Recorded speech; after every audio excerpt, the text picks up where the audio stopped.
Visually and content vice ഒരു അടിപൊളി experience തന്നെയായിരുന്നു ദ ബോയ് ആൻഡ് ദ ഹെറൺ. ഈ സിനിമയെ കുറിച്ചിട്ട് നമ്മൾ ആദ്യമായിട്ട് കേട്ടിട്ടുണ്ടാവുക ഈ കൊല്ലത്ത് ഓസ്കാർ അവാർഡ്സ് പ്രഖ്യാപിച്ചപ്പോൾ ബെസ്റ്റ് ആനിമേഷൻ മൂവിയായിട്ട് തിരഞ്ഞെടുക്കപ്പെട്ടത് ഈ മൂവിയായിരുന്നു. ശരിക്കും ഇൻ ടു ദ സ്പൈഡർവേഴ്സ് ആയിരുന്നു ഏറ്റവും എക്സ്പെക്ട് ചെയ്തിരുന്ന ആ ഒരു കാറ്റഗറിയിലേക്ക്. പക്ഷേ ഈ ഒരു പടത്തിന് കിട്ടിയപ്പോൾ വിചാരിച്ചു ഇത് ഏതാണ് ഈ പടം എന്നുള്ളത്.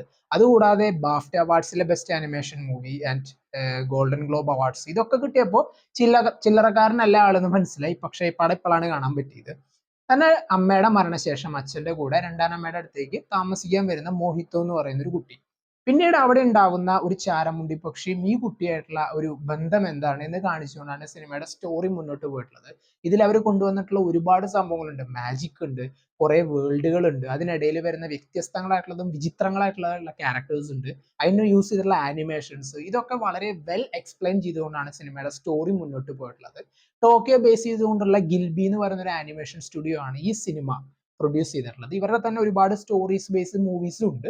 പക്ഷേ ഈ ഒരു സിനിമയുടെ ഏറ്റവും വലിയ പ്രത്യേകത ജപ്പാനിൽ ഇതുവരെ ഇറങ്ങിയതിൽ വെച്ചിട്ട് മോസ്റ്റ് എക്സ്പെൻസീവ് മൂവി കൂടിയാണത്.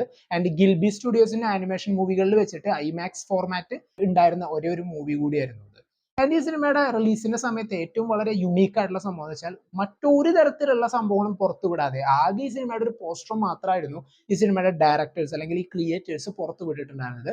വേറെ ഒരു തരത്തിലുള്ള പ്രൊമോഷനോ സീക്വൻസുകളോ ട്രെയിലറുകളോ ഒന്നും പുറത്തു വിട്ടിട്ടുണ്ടായിരുന്നില്ല. അതുകൊണ്ട് തന്നെ ഈ സിനിമയ്ക്ക് ഒരു വളരെയധികം ഒരു മിസ്റ്റീരിയസ് സ്വഭാവം, ഈ സിനിമയുടെ ഒരു ഫാന്റസി ത്രില്ലർ ജോണറിലുള്ള ഒരു പടമാണിത്. ആൻഡ് അതുപോലെ തന്നെ എന്തായാലും ഒരു മിസ്റ്ററി ഈ സിനിമ കീപ്പ് ചെയ്തിരുന്നു. പടം ഇറങ്ങിയപ്പോൾ വളരെയധികം ക്രിട്ടിക്കൽ അക്ലൈം കിട്ടിയ മൂവിയിൽ പല കാര്യങ്ങളും പറഞ്ഞു പോകുന്നുണ്ട്. കാരണം ചില സമയത്ത് നമ്മൾ ചില സ്വപ്നങ്ങൾ കാണാം ഉറങ്ങി എണീക്കുമ്പോൾ.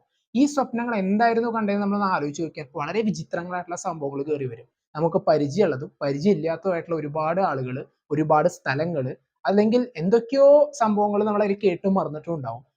ശരിക്കും അങ്ങനെയുള്ള ഒരു ഫീൽ ആയിരുന്നു ഈ സിനിമ കണ്ടു കഴിഞ്ഞപ്പോൾ. കാരണം അവർ പറയാൻ ഉദ്ദേശിച്ചിട്ടുള്ള സംഭവങ്ങൾ, ആ മൊത്തത്തിലുള്ള നേച്ചർ ആയാലും അതിന് റിലേറ്റഡ് ആയിട്ടുള്ള ആളുകളായാലും ഒക്കെ വളരെ ക്യൂട്ട് അറ്റ് എ ടൈം, അതുപോലെ തന്നെ വിഷ്വലി ബ്യൂട്ടിഫുൾ ആയിട്ടുള്ള ഒരു എക്സ്പീരിയൻസ് തന്നെയായിരുന്നു. പടം ഡിജിറ്റലി ആണ് അവൈലബിൾ ആയിട്ടുള്ളത്. പ്രോപ്പർ ഒരു OTT സൈറ്റ്സിലേക്ക് ഇതുവരെ വന്നിട്ടില്ല. പടം കാണാത്തവർ തീർച്ചയായിട്ടും കാണാം. ആൻഡ് ഞാൻ നിങ്ങൾക്ക് റെക്കമെൻഡ് ചെയ്യുക, എംസോൺ എന്ന് പറയുന്നൊരു മലയാളം സബ് ടൈറ്റിൽ പലരും യൂസ് ചെയ്യുന്നുണ്ടാവും. അതിലത്തെ സബ് ടൈറ്റിൽ വെച്ചിട്ടാണ് ഞാൻ കണ്ടത്.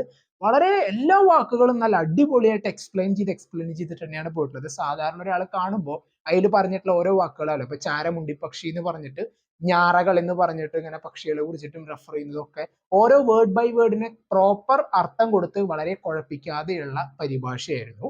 പടം എന്തായാലും കാണാം. കാരണം ഈ ഇത്രയും അവാർഡ്സ് നേടിയിട്ടുള്ള ഒരു മൂവി ആയതുകൊണ്ട് മൂവി ലവേഴ്സിന് എന്തായാലും കണ്ടിരിക്കേണ്ട ഒരു മൂവി തന്നെയാണ് the boy and the heron. And animation അവർക്ക് അത്രത്തോളം പഠിക്കാനായിട്ടുള്ള ആഗ്രഹമുള്ള ആളുകളാണെങ്കിൽ എന്തായാലും റെഫറൻസ് ആയിട്ട് എടുക്കാവുന്ന ഒരു മൂവി കൂടിയാണത്.